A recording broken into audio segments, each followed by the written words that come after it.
बांग्लादेश के बहाने भारत को घेरने की तैयारी कर रहे चीन के लिए एक प्रोग्राम किसी झटके से कम नहीं है। जहां बांग्लादेश के दौरे पर भारतीय वायुसेना प्रमुख राकेश कुमार सिंह भदौरिया पहुंचे, लेकिन ये दौरा सिर्फ औपचारिकता भर नहीं रहा, बल्कि कई मायने में खास हो गया और चीन के लिए झटका भी बना। आपको इस वीडियो में दिखाने जा रहे हैं भारतीय वायुसेना के प्रमुख राकेश कुमार सिंह भदौरिया के बांग्लादेश के पूरे दौरे के बारे में। बस आप बने रहिए वीडियो के आखिर तक।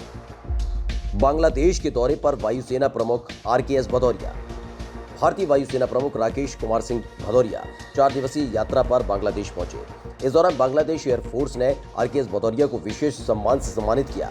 यही नहीं, इस दौरान बांग्लादेश के defence services command and staff college यानी DSCSC ने एयर चीफ मार्शल भदौरिया को मीरपुर हॉल ऑफ फेम में शामिल किया, जिसने RKS भदौरिया की 1997-98 की यादों को ताज़ा कर दिया, जब RKS भदौरिया मीरपुर के इस कॉलेज के 18वें एयर स्टाफ कोर्स में हिस्सा लेने पहुंचे थे। यही नहीं, इसके साथ ही एयर चीफ मार्शल भदौरिया ने बांग्लादेश के सेना प्रमुख जनरल अजीज अहमद से भी मुलाकात की। दोनों देशों की सेना के बीच के संबंधों की चर्चा करते हुए पुरानी यादों को याद किया गया।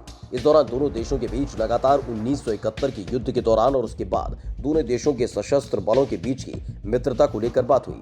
इसके अलावा जनरल अजीज और एयर चीफ मार्शल भदौरिया द्विपक्षीय सहयोग को और मजबूत करने के तरीकों पर भी चर्चा की। एयर चीफ मार्शल भदौरिया का ये दौरा और भी खास होने जा रहा है, क्योंकि राकेश कुमार सिंह भदौरिया बांग्लादेश के कई एयरबेस का दौरा भी करेंगे। इसके अलावा भदौरिया अपने इस दौरे पर स्वदेशी डिफेंस इक्विपमेंट्स के एक्सपोर्ट्स पर भी बांग्लादेश के अधिकारियों से बात कर सकते हैं। यही नहीं, एरो इंडिया 2021 के दौरान बांग्लादेश के वायुसेना अध्यक्ष एयर चीफ मार्शल मसीउज्जाम सिरनियाबाद भारत पहुंचे थे। उन्होंने भारत के स्वदेशी एयरक्राफ्ट तेजस में उड़ान भी भरी थी, जिसके बाद तमाम ऐसी रिपोर्ट सामने आई थी जिसमें बांग्लादेश के तेजस लड़ाकू विमान में रुचि का जिक्र था और उसे खरीदने का भी इरादा दिख रहा था। बांग्लादेश की बढ़ रही चीन से नजदीकियां। भारतीय वायुसेना प्रमुख RKS भदौरिया का दौरा ऐसे वक्त में हुआ है जब लगातार चीन बांग्लादेश पर डोरे डाल रहा है और बांग्लादेश भी चीन को तवज्जो दे रहा है। बांग्लादेश में चीन के कई प्रोजेक्ट्स चल रहे हैं जो कि शेख हसीना की पहली सरकार के दौरान ही चीन को मिले थे, लेकिन शेख हसीना के दोबारा प्रधानमंत्री बनने के बाद बांग्लादेश के तेवर और बदल गए हैं। अब बांग्लादेश चीन के इंफ्रा प्रोजेक्ट्स को तवज्जो दे रहा है। यही नहीं, पिछले साल बांग्लादेश ने सिलहट में एयरपोर्ट टर्मिनल का ठेका चीनी कंपनियों को दे दिया था, जिसने एक हद तक भारत की चिंताएं भी बढ़ा दी थी, क्योंकि जिस सिलहट में एयरपोर्ट टर्मिनल का ठेका बांग्लादेश ने चीनी कंपनी को दिया है, दरअसल वो सिलहट भारत के उत्तर पूर्वी सीमा से सटा है और संवेदनशील इलाका भी माना जाता है। इसकी मदद से चीन भारत के पूरे नॉर्थ ईस्ट इलाके पर नजर रखने का प्लान बना रहा है। चीन बंगाल की खाड़ी में भारत को घेरने के लिए हर हाल में अपनी उपस्थिति बनाना चाहता है। यही वजह है कि म्यांमार में सैन्य तख्तापलट की पूरी दुनिया ने आलोचना की, लेकिन चीन ने हर कदम पर म्यांमार की सेना का पक्ष लिया। उसने संयुक्त राष्ट्र सुरक्षा परिषद और मानवाधिकार परिषद में म्यांमार सेना की आलोचना करने वाले प्रस्ताव पर वीटो किया था।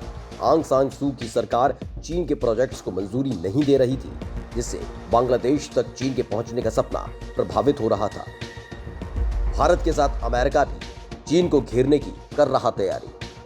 भारत और अमेरिका ने हिंद महासागर में चीन के बढ़ते सैन्य प्रभाव को कम करने के लिए बांग्लादेश को एक साथ साधना शुरू कर दिया है। एशिया में खासकर हिंद महासागर क्षेत्र में चीन की अति सक्रियता से भारत और अमेरिका दोनों चौकन्ने हैं। एक तरफ जहां भारतीय वायुसेना चीफ RKS भदौरिया ढाका दौरे पर पहुंचे, तो वहीं दूसरी तरफ अमेरिकी विदेश मंत्री ने बांग्लादेश के अपने समकक्ष को फोन पर उनसे बातचीत की। चीन भी अपनी उपस्थिति को मजबूत करने के लिए म्यांमार की सैन्य सरकार के जरिए बांग्लादेश तक सड़क मार्ग बनाने की कोशिश में जुटा है। अमेरिका के विदेश मंत्री एंटोनी ब्लिंकन ने बांग्लादेश के अपने समकक्ष AK अब्दुल मोमेन के साथ आर्थिक, रक्षा और आतंकवाद रोधी सहयोग को गहरा करने के तरीकों पर चर्चा की और दोनों नेताओं ने दक्षिण एशिया और वृहद हिंद प्रशांत क्षेत्र में चुनौतियों का मिलकर सामना करने को लेकर सहमति व्यक्त की।